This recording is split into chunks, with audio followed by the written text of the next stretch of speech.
Olá, querido amigo da comunidade Fanuel. É uma alegria recebê-lo aqui em nosso canal para mais um ensinamento sobre a Virgem Maria, nesse mês em que estamos dedicando-nos a falar sobre os dogmas marianos.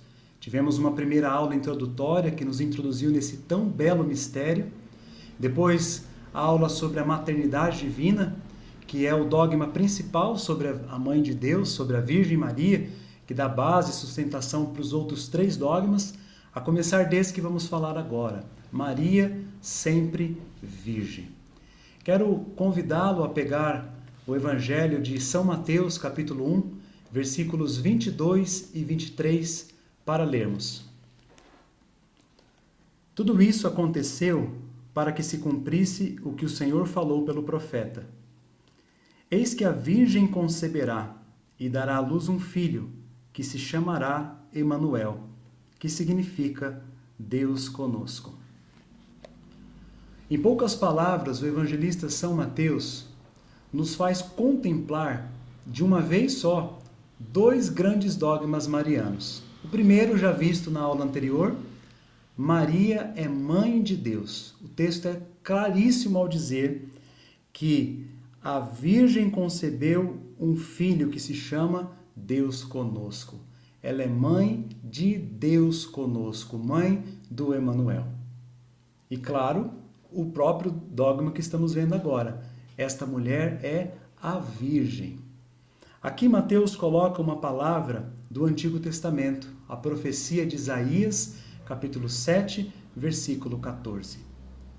7 séculos antes de nosso Senhor Jesus Cristo, o Espírito Santo movia o profeta Isaías, que, usado ali por Deus, já estava preparando um caminho, por meio da sua profecia, para a vinda de nosso Senhor. O profeta Isaías fez menção à mãe do Senhor, a via que o Senhor escolheu para que o seu filho pudesse vir ao nosso encontro. Esse é um dado de fé, um dado bíblico que não pode ser apagado. Isaías coloca que a Virgem conceberá e dará à luz um filho.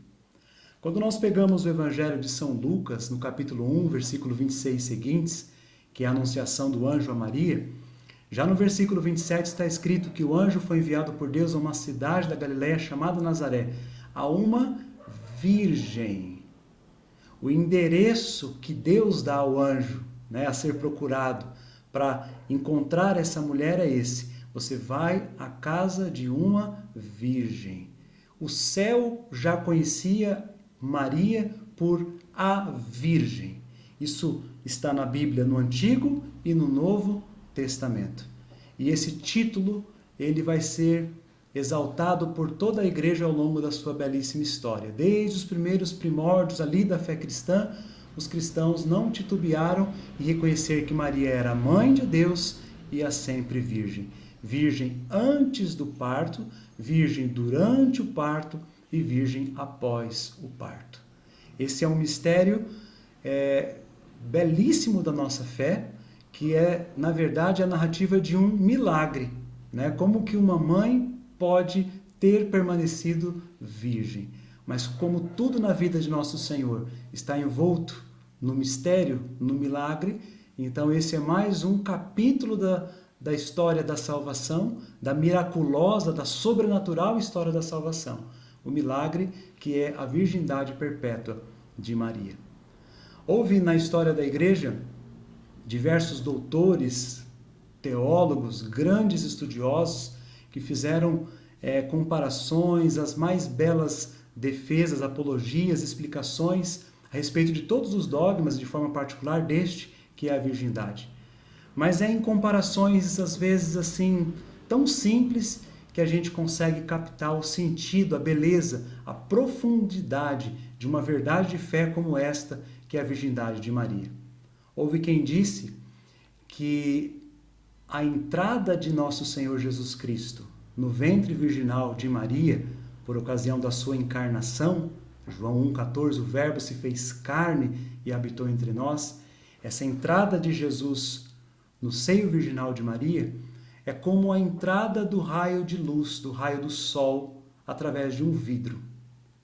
Todas as manhãs o sol penetra as nossas casas, ainda que nossa janela esteja com o vidro ali fechado, mas estiver sem uma cortina, e aquele raio que passa pelo vidro, ele não destrói, ele não racha, ele não muda aquilo que é a especificidade, a particularidade do vidro. Então, o sol entra e sai pelo vidro sem corromper a solidez do vidro. Do mesmo modo, nosso Senhor Jesus Cristo foi, por obra do Espírito Santo, introduzido no seio virginal de Maria Santíssima, sem que ela perdesse a sua virgindade. E ele nasceu, ela o deu à luz, ela o pariu, ela é a deípara, ela é a mãe de Deus.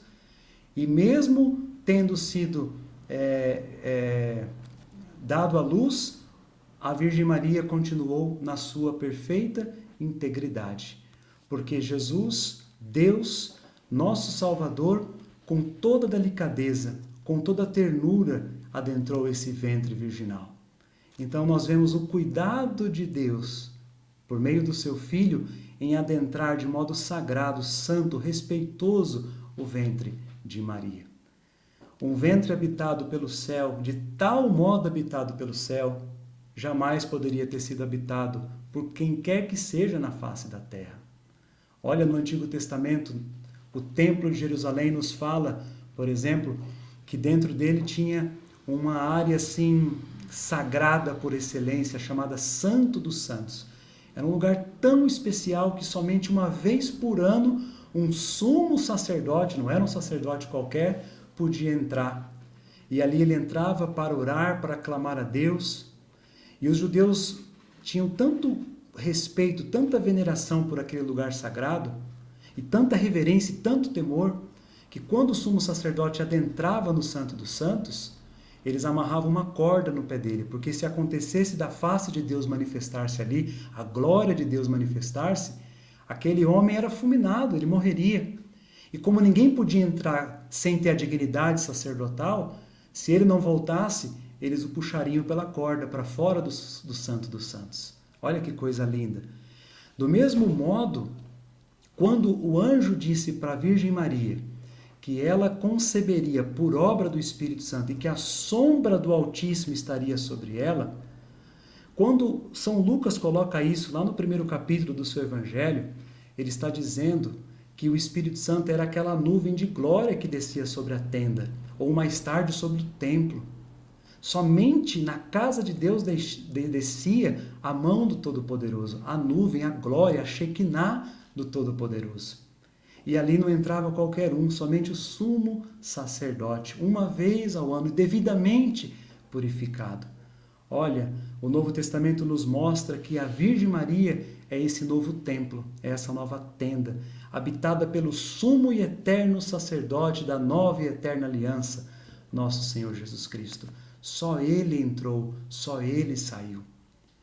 É com esta perspectiva que, a partir do nascimento de Jesus, que o próprio esposo de Maria, São José, passa a olhar a Mãe de Deus. Ele não a vê apenas como a sua esposa, porque o texto bíblico é muito claro que eles estavam prometidos em casamento. Mas José entende que ele tem a missão de guardar o santuário de Deus na terra, a tenda de Deus na terra, aquela que acolheu o Santo dos Santos, o sumo sacerdote. Ali Maria era a nova tenda, era o novo templo e era a Arca da Aliança, porque lá no Santo dos Santos do Antigo Testamento, o que tornava aquele lugar especial? A Arca da Aliança, uma caixa de madeira revestida com ouro, com os querubins na sua tampa, mas essa arca não era sagrada por si mesma, era sagrada por aquilo que ela comportava. Ela tinha as tábuas da lei de Deus, ela tinha a vara de Araão, o sacerdote, irmão de Moisés, e ela tinha uma amostra do maná, o pão descido do céu. Ora, a Virgem Maria, qual nova arca da aliança? E isso você encontra claramente no último versículo de Apocalipse 11, antes de entrar no capítulo 12, versículo 1, que fala daquela mulher revestida do sol. Ali é claramente apresentada Maria como essa arca. Então esta mulher, ela é tão sagrada, de modo que ela é a nova arca, ela é o novo templo de Deus. Por quê? Por causa daquele que nela adentrou. Jesus é a palavra de Deus feito carne, muito mais do que as tábuas da lei. Jesus é o sumo sacerdote, muito mais do que a vara do sacerdote Arão. E Jesus é o próprio pão descido do céu, como ele mesmo falou de si mesmo: eu sou o pão da vida. Quem comer de mim terá vida e ressuscitará no último dia. Todos esses elementos faziam a arca serem sagradas. Todos esses elementos nós encontramos na relação de Jesus com a Virgem Maria. Essa arca de Deus, esse templo de Deus. É com este olhar que José passa a olhar a sua esposa. E ele se torna, São José, o guardião da casa de Deus, do santuário de Deus no mundo, a Virgem Maria. Porque ela é a bendita entre todas as mulheres. Bendita porque nunca houve e nunca haverá uma mulher como Maria, com todos os seus privilégios, com toda a sua santidade, a sua pureza, a sua humildade, a sua grandeza de alma. Antes de gerar a Cristo no seu ventre, a Virgem já o havia gerado no coração. Ela disse sim, ela o acolheu, ela o aceitou como Senhor, como Salvador, antes de todos. Ela é esta figura ímpar na história da salvação, que personifica a filha de Sião do Antigo Testamento, mas também a igreja na Nova Aliança. Maria é a mulher das Sagradas Escrituras, citada no Gênesis 3,15, mas também no Apocalipse 12,1, citada uma única vez por São Paulo em Gálatas 4,4, citada em João 2,4 e citada em João 19, 25 a 27, nesses 5 textos com a mesma expressão, mulher. Ela é a mulher, a bendita entre todas. E é tão belo o dogma da virgindade de Maria, porque nos faz contemplar que nesta mulher se encontra, de modo muito especial, a vocação de todos nós. A vocação de todas as mulheres, claro, vamos falar disso agora, mas a vocação de todos nós. Por quê? Porque em Maria, mãe, que já vimos na aula anterior, todas as mães, todos os casais, todas as famílias, os esposos são acolhidos. Ela é modelo de mãe, como José é modelo de pai na Sagrada Família. Quando nós vemos a virgindade de Maria, Maria acolhe e torna-se modelo de virgindade, quer dizer, de vida consagrada, dedicada a Deus, como o celibato é essa realidade de completa doação na igreja. Maria é esse modelo para todos os consagrados. Então, toda mulher, seja ela casada, mãe, esposa, seja ela virgem, consagrada, encontra em Maria um lugar, um porto seguro, um refúgio e um modelo a seguir. Maria Virgem nos fala de um milagre. Como que uma mãe pode ser virgem? Pois é, a vida consagrada na igreja também é um milagre. Como que jovens, homens e mulheres, ao longo da história da igreja, abrem mão do direito de terem uma família, de viverem uma vida comum, normal, para se dedicarem inteiramente a Nosso Senhor, de corpo e de alma. Isso é um milagre da graça, que passa a existir na história da salvação a partir da Virgem Maria. Perceba que no Antigo Testamento não havia celibatários, não haviam pessoas virgens dedicadas a Deus. O padrão em Israel era o casamento, era ter filhos, era gerar. Tanto que uma mulher que não podia gerar na cultura hebraica era tida por amaldiçoada. Tanto que no Evangelho, quando Jesus fala daqueles que se fazem eunucos por amor ao reino, isso você encontra lá em Mateus 19, Jesus fala que tinha eunucos que foram feitos eunucos, aqueles que cuidavam das donzelas, eunucos que nasceram assim, doentes, mas aí Jesus fala dos eunucos que se fizeram eunucos pelo reino. Então Jesus está defendendo essas pessoas que, por um chamado de Deus, renunciam à formação de uma família natural para viverem só para Deus, por causa do reino de Deus. Então, este foi o estilo que o próprio nosso Senhor Jesus Cristo viveu. A primeira pessoa virgem consagrada a Deus é a mãe dele, Nossa Senhora. Ele é o segundo, que vem nos passos dela, e a partir daí abre uma estrada, um caminho de santificação de tantas almas em toda a igreja. O apóstolo São Paulo fala de si mesmo em 1 Coríntios 7,7, que viveu esse dom do celibato. O livro do Apocalipse 14,4 vai falar de uma multidão de homens virgens que acompanham o Cordeiro por onde quer que ele vá. Esse caminho da consagração de corpo e alma, do coração indiviso, do amor esponsal, da completa doação da vida que os nossos religiosos, que os leigos celibatários consagrados fazem, este caminho foi aberto na pessoa da Virgem Maria.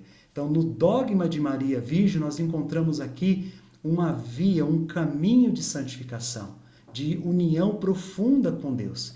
E é tão bonito que as pessoas que se dedicam a Deus nesse dom, com a sua vida, ela se torna um sinal profético. Uma celibatária, um celibatário diz para mim com a sua vida que um dia eu serei somente do Senhor. Hoje eu sou casado, eu tenho filhos, mas no céu não vai ter casamento. Nosso Senhor foi muito claro quando disse isso, né? E aí, a vida do celibatário está dizendo, você será um dia como eu já sou hoje, totalmente do Senhor. E é tão bonito que o casado, aquele que tem um cônjuge hoje, com a sua vida, ele também está dizendo àquele que abraçou a virgindade, a união de corpo e alma que me faz uma só carne hoje com meu cônjuge, com meu esposo, com a minha esposa, é um sinal para você, celibatário, daquilo que você já vive e viverá eternamente. Essa união esponsal que você aspira, né, espiritualmente, nós vivemos hoje. Então, uma vocação ilumina a outra. E isso é tão bonito, porque as duas vocações nós encontramos em Maria. Então, aqui não temos espaço para ficar debatendo se Maria teve outros filhos biológicos ou não, se Jesus teve irmãos ou não teve. Tudo isso já está muito bem explicado. Nós disponibilizamos, inclusive, aí na descrição do vídeo, um slide contendo todas as passagens bíblicas, pelo menos 6 ou 7 argumentações favoráveis à virgindade perpétua de Maria a partir da Escritura. Se você tiver curiosidade, baixe e leia. Mas, acima de tudo, eu queria que você tomasse conhecimento de uma outra passagem, com ela eu encerro aqui, que é Romanos capítulo 8, versículo 29, onde o apóstolo Paulo diz assim: os que ele distinguiu de antemão, também os predestinou para serem conformes à imagem de seu Filho, a fim de que este seja o primogênito entre uma multidão de irmãos. É verdade que Jesus é o primogênito de Maria. Tão verdade que São Paulo colocou isso na sua carta aos Romanos. Mas não porque Jesus foi um primogênito de irmãos biológicos. Não daqueles que nasceram da carne, mas daqueles que nasceram do Espírito. Eu sou legítimo irmão de nosso Senhor. Por quê? Porque tenho o mesmo Pai que nosso Senhor, a quem Ele nos ensinou a chamar de Pai Nosso no Evangelho de Mateus 6, e eu tenho a mesma mãe de nosso Senhor, que Ele nos doou no alto da cruz quando disse: mulher, eis aí o teu filho. É tão bonito que lá na carta aos Hebreus, no capítulo 2, versículo 11, também está escrito que Jesus não hesita em chamar-nos de seus irmãos. Então, quando nós refletimos o dogma de Maria Virgem, com toda certeza nós afirmamos com a Igreja, ela não teve outros filhos biológicos, mas isso nos abre uma outra dimensão. A virgindade de Maria quer falar da fecundidade espiritual, da maternidade dela. E não somente Jesus nela foi gerado, mas todos os santos e todos nós que aqui chegamos. Então tenhamos a alegria, o orgulho de sermos de fato filhos de Maria, irmãos de nosso Senhor. Então eu vou ficando por aqui, agradeço imensamente a sua companhia nesses minutos que estudamos juntos essa verdade de fé tão bela, e quero convidá-lo a assistir às aulas anteriores, já ficar preparando-se para as próximas, e ao mesmo tempo inscrever-se no canal da comunidade, compartilhar com seus contatos e fazer com que essa plataforma cresça cada vez mais e alcance o maior número possível de pessoas para quem a palavra de Deus precisa chegar e fazer toda a diferença. Deus te abençoe.